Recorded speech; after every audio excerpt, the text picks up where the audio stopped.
Hey there, I'm Iffy, and in 2023, I did something pretty incredible. I streamed for over a full year 24/7. As you can imagine, this doesn't happen very often, so there were a ton of questions, especially from the community. And I thought, what better way to address it all, talk about some things, give my thoughts, maybe give some advice if you're planning on doing a subathon of your own, all in the format of a video. So let's talk about it. So never doing a video like this, I did my kind of best to lump it all up into certain sections. So starting off, we'll get into the foundations of the subathon. Then we'll pretty much dive straight into questions. We'll do some pros and cons, my thoughts, and finish off towards the end with some advice. So first of all, what inspired this subathon? Honestly, the idea came because I had done a 40-day subathon the year before. This time I thought to myself, what if we just lowered the clock really low to make the time go as far as possible? Like, I wonder how far we could go. After a bunch of chats with the missus and my team, we worked out most of the things, we set a few ground rules, and then we started. So the subathon itself started at 10 AM on the 1st of January 2023, and it went till January 8th of 2024, which ended up being 8,912 hours or 372 days. As you can imagine, that's like a really long time to be on camera. The only real privacy was like going for a shower or something, which is course was off camera. Everything else was on cam, and even if I wasn't, there was always like a sense of urgency to get back on camera as quickly as possible. So let's start with some questions. What is your most memorable moment or moments from the subathon? Now, this one's tough. There were a ton of memorable moments. I think one of the first ones that really stands out was the first day the clock got pushed to 300, which was insane. There was also chat decided to send me to PAX halfway through the subathon, where I got to meet some pretty incredible people who I really never thought I'd have the opportunity to meet. And the ending. Weirdly, the ending was just one of those moments that's going to stick with me forever, I think. There was honestly so much generosity and funny moments, even losing my hair to a goal. It's just really hard to nail down like one thing. Out of all of your subathon goal rewards, which one did you regret the most? This one is pretty tough. You're probably thinking the 9 million Scoville gummy bear that pops in my head. That thing was so hot. But there was also the sausage train. So the sausage train was a meme that was happening on the channel where people were doing really large hype trains and they were gifting subs to names on Twitch that had sausage in them. And the creativity was mind-boggling. And this has been happening for a couple of days, and on one of the days, I don't know why, but I decided to, say, hey guys, if we reach this level 5 of this hype train, I will eat an entire packet of Coles sausages. If you're not from Australia, a packet of beef sausages usually comes in like an 8-pack of just beef sausages. They're like a decent thickness too, and they're very filling, very plain, very bland.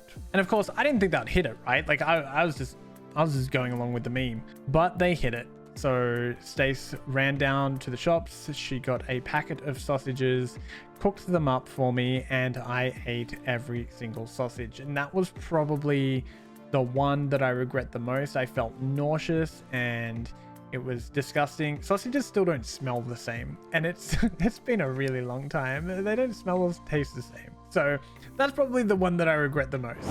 What did you plan ahead of starting the first stream, and what was the first thing that happened that you didn't plan for? This one's pretty much like the first question, but it's a bit of a two-parter. I didn't really plan for anything of the subathon. It was kind of my strategy going into it.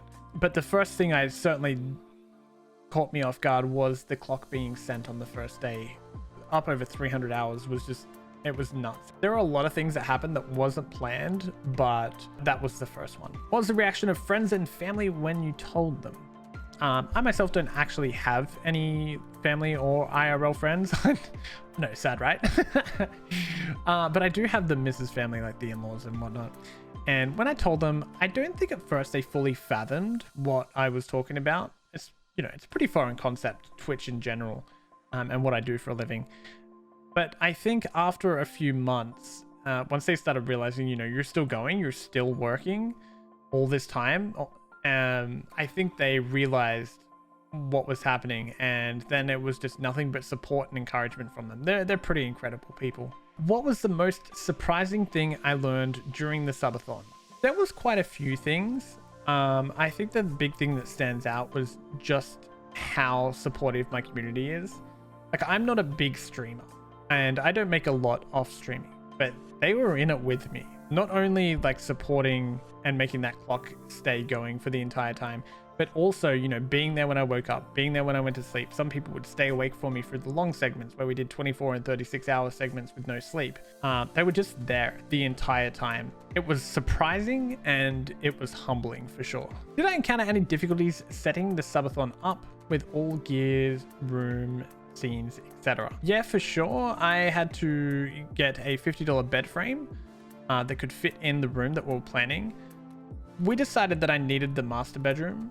And so that took a lot of like moving things around and then organizing. But it was the furthest one away from the house. It had an ensuite, so I could, you know, go any time of the day or night and it was going to be fine. I wouldn't disturb the rest of the house or the kids or anything like that. Setting up that bedroom was pretty tough though. That took a little bit of tweaking and working, but you know, with some tweaks, we got there in the end, and I was really happy with how it was for like the first 9 months of the subathon. After that, I really wanted to change of scenery. What was the most challenging thing to do on the subathon? Like eating, sleeping, editing videos. For me, I think editing videos was really tough to do. I kind of need to like zone out to do this stuff. I need my own little space. And with lights and people watching, all the little things that you do and the process that you have, like I have a really slow process of getting this stuff done because I'm still learning. So it's a lot while you're doing it. But setting up for IRL streams was also really tough. You wouldn't think so because it's just like a phone, but the logistics of that stuff is really quite out there. So that's most of the easy ones to answer. Let's get into some tougher ones. Starting off with what was the hardest part of the subathon. The hardest part of the subathon was definitely the mental state of things. You're always on. There is never a disconnect, and so you have to be aware of that and you have to stay focused. Even while you sleep, you're on, and unless you've done it, you don't really know what I'm talking about, but you can kind of feel like you're being watched all the time. So that it has a mental drain on it that I didn't expect it to be as heavy as it was. That was probably the hardest. Was it stressful always having to watch the clock and trying to make sure I was there for resets? Yeah, that one was really tough. In fact, there was a time during the subathon for a huge portion of it actually where OBS kind of had some issues. It would crash regularly, and so sometimes I might be asleep for like 2 hours after a really long segment, and then I get woken up and I have to go and reset stream and try and get all of that going, and I might either stay up and just continue that stream or you know, go back to bed or whatever, but always trying to be there when it resets so that people would get their alerts in Discord or on Twitch or wherever it was. I wanted to make sure that I was awake and on camera. I missed it a bit, but I think I did a pretty good job of making sure I was there, but that was incredibly stressful for sure. There were several times the time remaining dropped within a day or two. How stressful was that for you not to let it get to you? This was no problem for the first 9 months. After that, it started getting pretty tough because after that, we started approaching a year, and as we did, you know, we started getting to that point of like, we've come so far now, you know, we can make it. So if the time did drop under like a day or so, or like under like 18 hours, I would start to like, you know, really stress out about it and wonder like, what could I do more? What could I do better to make it worth it, you know, to do that. So fine for like the first bit, but then at the end, it was starting to get really hard, and like, if it got low, it was hard to sometimes play, you know, act casual and just, you know, keep your spirits up type thing. What, if anything, nearly made you quit? And if so, what made you continue to grind through? Everyone has their off days, right? There were a few things that almost made me, and for the most part, it was people. Everyone has their opinions and they like to express them, but some days I just didn't need to hear them. You know what I mean? Like some days you're having a bit of an off day or something, and people just want to come in and tell you what they think about something, and it's conflicting with how you're feeling already, and it can be a lot, particularly when it's about the stream or what I should do or shouldn't do or that sort of stuff. It became really hard for sometimes. But the biggest thing that nearly made me quit was like, it was myself not feeling like I was good enough. You know what I mean? Not feeling like I was enough for stream or for being a partner or, you know, any of that stuff. That took a toll, probably brought me the closest that I had been to quitting. However, you know, I have a pretty incredible support system around me, and my partner Stace, she always made me feel better, and then, you know, come too far to turn back now. That's what I'll start telling myself. How did the stream impact you on being a father? So I did set aside separate times to be with my family.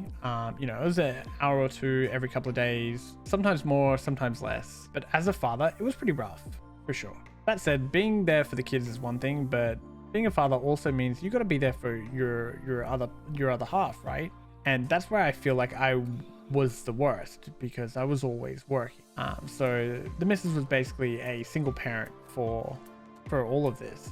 She was okay with it. We had like talked about it. We had planned for this. We were in constant communication about like how we felt and whether or not we want to stop and all that sort of stuff. So there was never like a problem, but she's a trooper, and I think that's where it probably had the biggest impact.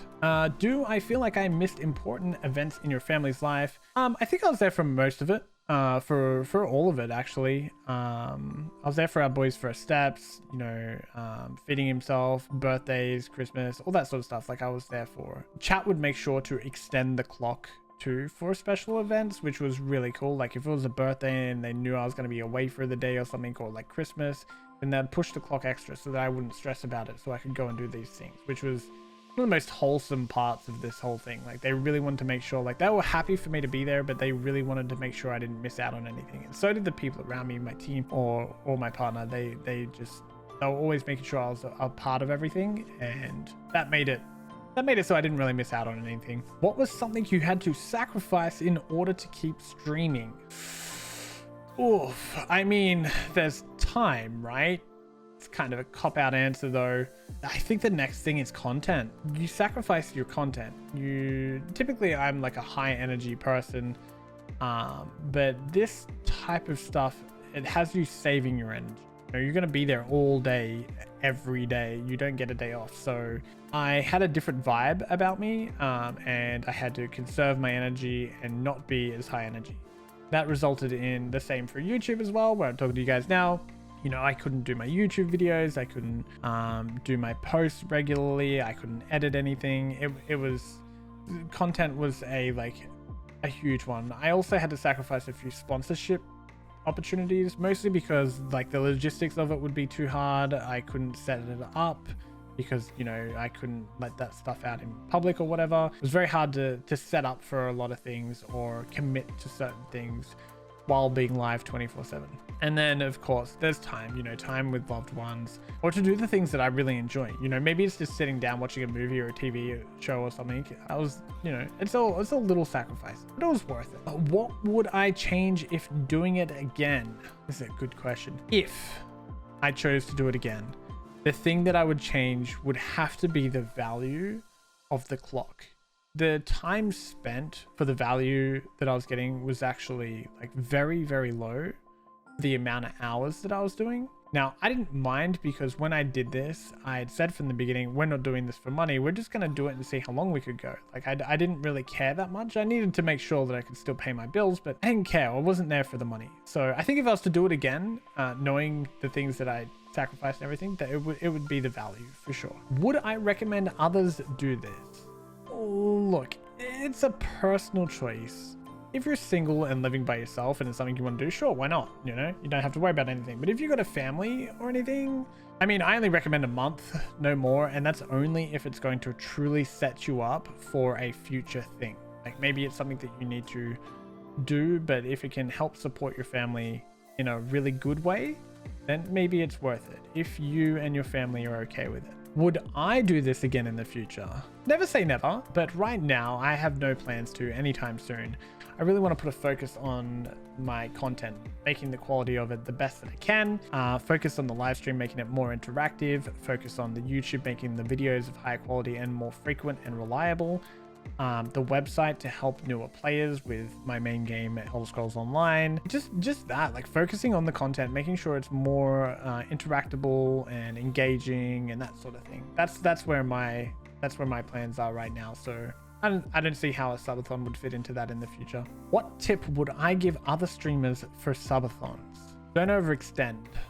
Plan your content, like make it more entertaining. Like, working around hope that the clock keeps going is exhausting. Don't treat it as work. You know, I had to go to sleep when I was tired. I had to wake up when I wasn't tired anymore. And doing it like this kept it from feeling like it was a full-time job and instead made it feel like I was just doing what I love to do every day, which is stream and play games. But that helped, keeping that structure out of it really helped it to feel more go with the flow. So that's most of the questions. So let's talk about the pros and the cons. The pros are like, basically I could pay my bills for the year, which took a lot of pressure and stress off of us. I had so much fun and it was an incredible experience that is still so surreal. As for the cons, it's hard, like really, really hard.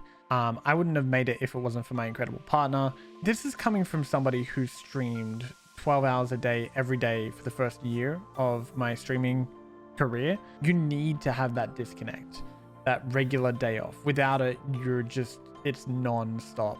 I lost a lot of time and now I have to try and make up for that, which is, it's pretty hard to do, right? Also, you're going to sacrifice some opportunities that might benefit you more than the subathon would. By just stopping and looking at them, you might have found something that would do more than the subathon could do for you. Those are the cons. So thoughts on it. I'm so glad that it happened. I'm so glad that it went for a year, and I am so glad that it ended when it did. It was one of those really weird things where I think that I hit the sweet spot of everything. Everything kind of worked out for the best. I think I got really lucky in that regard. I don't have any regrets or anything. Even a month later, it still feels like I haven't fully disconnected. I still feel incredible gratitude on a level that's indescribable. Like, you don't have words to express that level of gratitude. It's unfathomable. It all seems so surreal that it happened at all. And now I'm just back to my normal stream stuff, which is it's strange. So that's it, really. I've never done a video like this. I didn't really have any idea on where to start, what format to take, or anything like that. But that's it, you know. That's most, if not all, the questions I could find. Some of the questions were very similar to each other, so I kind of answered them in tandem. Hopefully you guys found the answers that you were looking for if your questions weren't directly answered. With all this behind me now, I have a normal stream schedule. Well, relatively normal. Right now I'm streaming Tuesday, Thursday, Saturday, Sunday, and I go for about 8 to 9 hours. As well as, like, I take days to plan better content. You know, I'm doing admin stuff, I'm doing YouTube videos, I'm getting the website going, just everything. Like, there's a lot behind the scenes that happens as a content creator, and now I get to really put some focus on that. So I'm very excited. I'm very excited for this year in particular. ESO is having a huge year on their 10-year anniversary, and I don't know why, but I'm so hyped for it. I'm so excited to help new players get into the game and show them the ropes. I just want to help as many people as I can through everything. So yeah, if you've made it this far, truly, thank you so much for watching. And if you're one of the countless supporters I had during the subathon, thank you so much from the bottom of my heart. Words won't be enough, as I said before, but thank you. So that's it from me. Keep an eye on the channel because we're gonna have a flood of things coming in the next couple of weeks. Yeah, I guess I will see you in the next one.